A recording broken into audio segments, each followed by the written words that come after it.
Thank you, everybody, for coming to the Aaron Torres Podcast YouTube page. If you could do me a quick favor, see that little subscribe button at the bottom of your screen? Go ahead, click that subscribe button.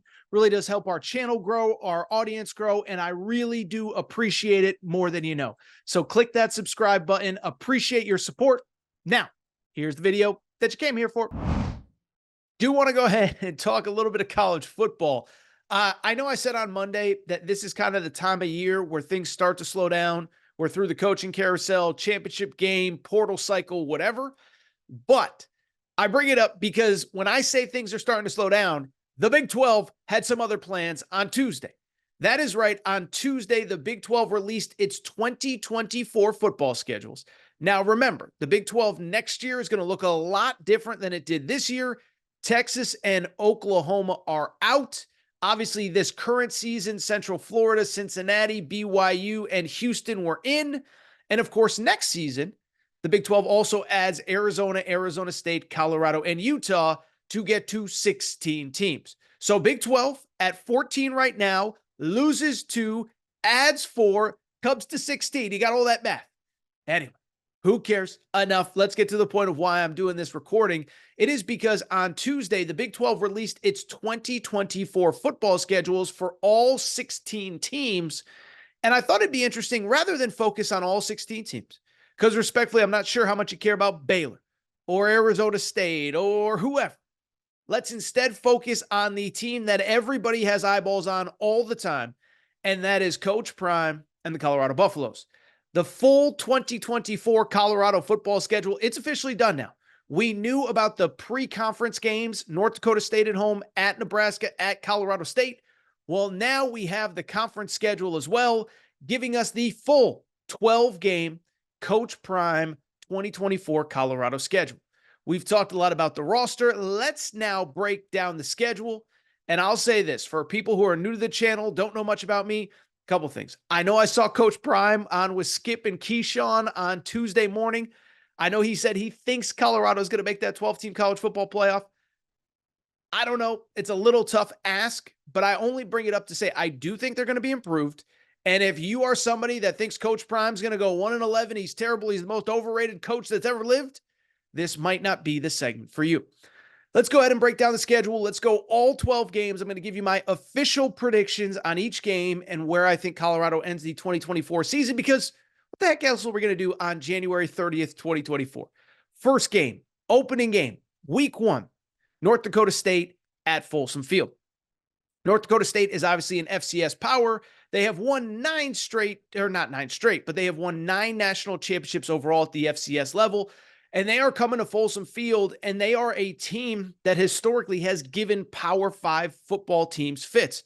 Remember, this is the one-time home of Carson Wentz, Trey Lance, Easton Stick, bunch of other current NFL guys. But what I will also say, next year they are coming off an 11-4 year. They have a new head coach, Matt Entz. Their former head coach is now an assistant at USC. So go ahead and put a little check mark for week 1, August 31st. Colorado opens against North Dakota State. I expect them to get a win.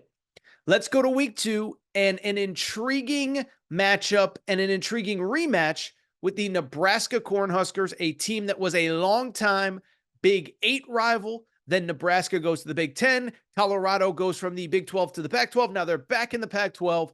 I bring it up solely to say this rivalry matters, and this was a really fun game last year in Folsom Field in Boulder, Colorado. Well, as you remember, Colorado got the win, and it was a weird game because Nebraska was an interesting program. They struggled early. They struggled, especially at the quarterback spot. Jeff Sims, a lot of turnovers. He had 4 turnovers in the game at Colorado in week 2 a season ago. Colorado wins going away. I believe the final score was 36-19. I only bring it up because Nebraska played better after that game. Finished 5-7 overall, and was a team that I think was playing really good football, even though they did not get bowl eligible. They also added Dylan Raiola, the #1 quarterback, according to some recruiting services in high school football last year, to next year's roster for 2024.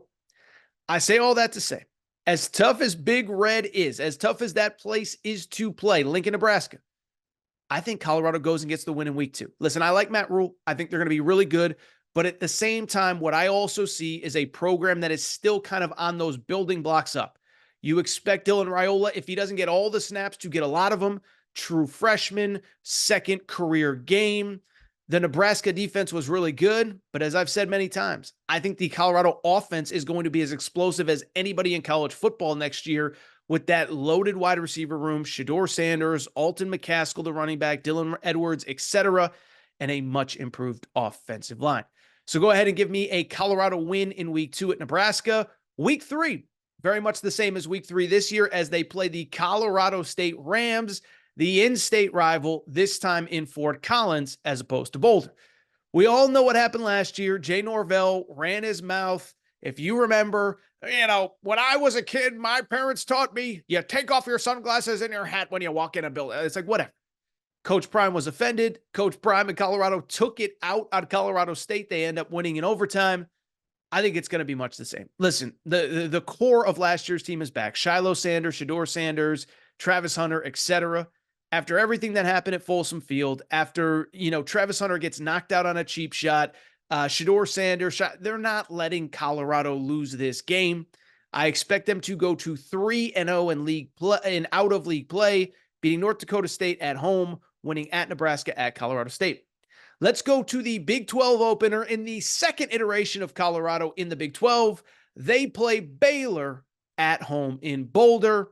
And listen, Dave Aranda, by the way, Baylor is an interesting program. Since Colorado left the Big 12, Baylor has had some ebbs and flows, some peaks and valleys. 3 different conference championship game appearances under 3 different head coaches. They won it under Art Briles.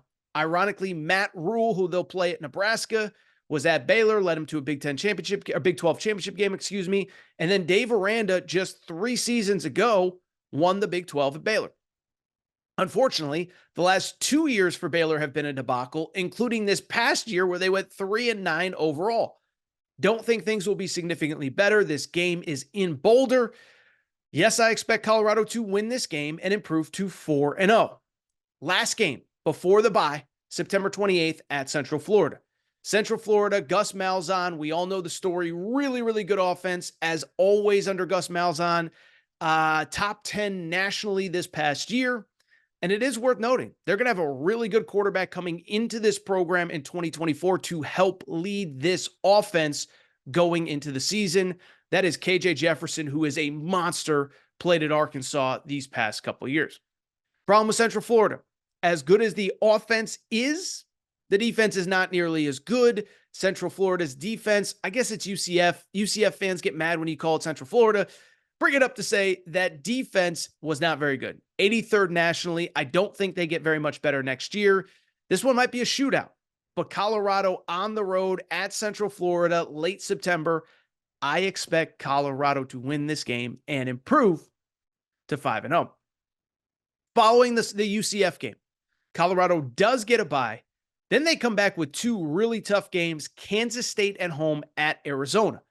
Kansas State, I think you could argue, is probably the most stable of all the Big 12 programs that are staying in the conference, that were in it last year, that are going to be in it in 2024, coming off a 9-win season this past year, 10 wins the year before. And remember, 2 seasons ago, the 2022 season, it wasn't Oklahoma that won the Big 12. It wasn't Texas that won the Big 12. It was Kansas State that won the Big 12. Again, 19 wins over the past 2 seasons. The issue with Kansas State, they did lose 3 games on the road this past season, but they are a very good program. And so what I will say is Kansas State at home coming out of the bye, as well as Arizona at home or on the road, the following week.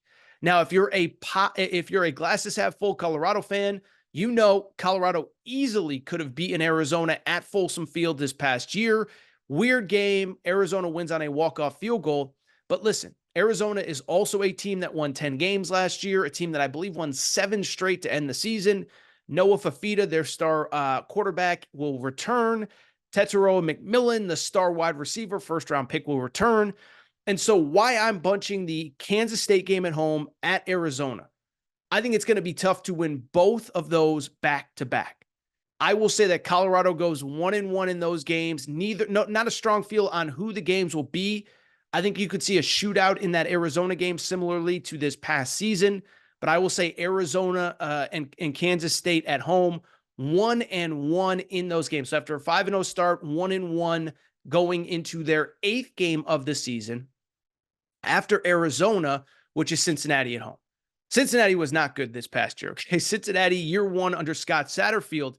Kind of interesting. Remember, Cincinnati was one of the few other programs that seriously did court Coach Prime when he ultimately took the Colorado job.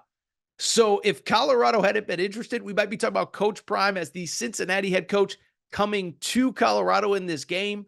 But this is week 8 we're talking about now. I have Colorado sitting at 6-1 through 7 games. Go ahead, give me the win over Cincinnati. Cincinnati was 3-9 this past season. I don't think they're going to be fundamentally better. And I do think Colorado gets the win here to improve to, yes, 7-1 through 8 games. Final 4 are brutal. First one, Texas Tech on the road, November 9th. What's interesting about this game, Texas Tech is an improving program. I think the other thing that's worth noting, Texas Tech, Lubbock in late October, early November, weather could be anything. There's going to probably be howling winds on the prairie there. You could have sleet, rain, ice, warm weather, cold weather. Is it a night game? Is it a day game? There's a lot to factor in. The thing with Texas Tech, though, is one, under Joey McGuire, they've been kind of hit or miss at home. Couple home losses this past year, couple nice road wins. They're just not, everybody, Joey McGuire, for people who don't know, is an iconic Texas high school football coach that was a college assistant for a couple years and now has taken over this Texas Tech program. Year 1, 5-7. This past year, 7-6, including a bowl game.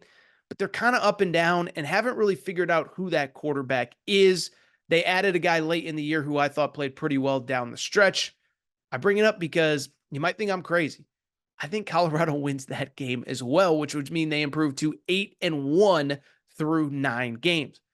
Finally, last 3 games on the schedule are brutal, okay? You have Utah at home. Remember, Utah this past year won 8 regular season games despite playing a backup quarterback all year in Cam Rising. Utah did narrowly win last year at home against Colorado. Then you play at Kansas, which is coming off a 9-win season, and they're a team that plays very well at home. Remember, this is a team that beat Oklahoma at home this past season. They've also given everybody fits in Lawrence. And then you close, how about this, on Black Friday. So get ready, Black Friday with Coach Prime against Oklahoma State. I'm guessing the networks are going to fight to get that game on their airwaves. Oklahoma State themselves coming off a 10-win season. Good news is 2 of those games are at home. Bad news is I think you could argue those are 3 of the toughest 5 games on the schedule. And I think we're probably looking at realistically probably a 1-2 finish. My guess is Utah, even at home, is going to be tough. I will take Kansas on the road as a loss. And then I will take Oklahoma State at home. Oklahoma State, of course, returning a lot of pieces off a 10-win team, including the nation's leading rusher, Ollie Gordon. But remember, November 29th will be senior day at Folsom Field. Last game for Shiloh Sanders, last game for Shedeur Sanders, probably the last game for Travis Hunter. I will take Colorado to win. So overall, I have them finishing 9-3 this season. I do think one of the two, either against Kansas State at home or Arizona on the road, is a loss, but not both. And I think 2 of the final 3, Utah at home, Kansas on the road, will be losses as well. And I have Colorado at 9-3 overall. Now, big question is that enough to make the Big 12 championship game? Because remember, if you can make the Big 12 championship game, automatic bid to the Big 12 or to the college football playoff if you win the Big 12. So it'll be interesting to see. I don't know. I haven't looked enough at Kansas State's schedule, Kansas's schedule, and this and that to know who I really believe is going to win that league. But I do think 9-3 puts you in the conversation for playing in that championship game. So I have 9-3 overall. Would love for you to comment below. Am I crazy? Is 9 wins not enough? Are they going 11-1 or 12-0? Is 9 wins too many? Are they going 5-7? Comment below. And also make sure, of course, to always subscribe to the Aaron Torres Pod YouTube channel. Plenty of new content coming up. Appreciate your support. And I appreciate the Big 12 giving us something to talk about here on January 30th.